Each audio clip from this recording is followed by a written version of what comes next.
இப்போ ஒவ்வொரு காலுக்கும் தனித்தனியா up and down movements first கொடுக்கணும். வலது காலுக்கு செஞ்சலாமா? ரெடி?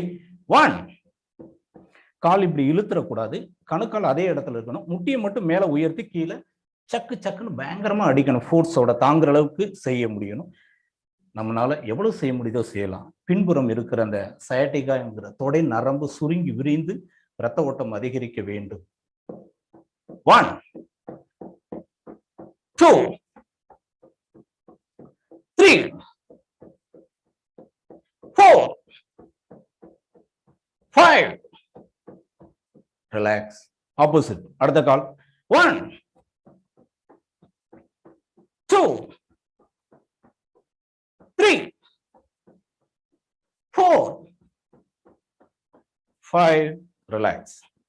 இப்ப ரெண்டு காலை ஒன்று சேர்த்து செய்யணும். ரெடி? 1, 2,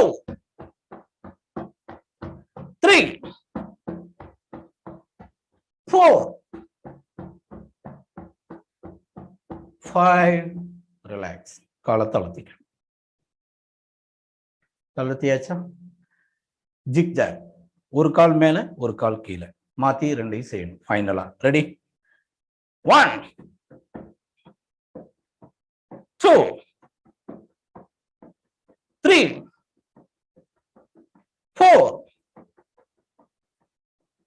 5. ரிலாக்ஸ்.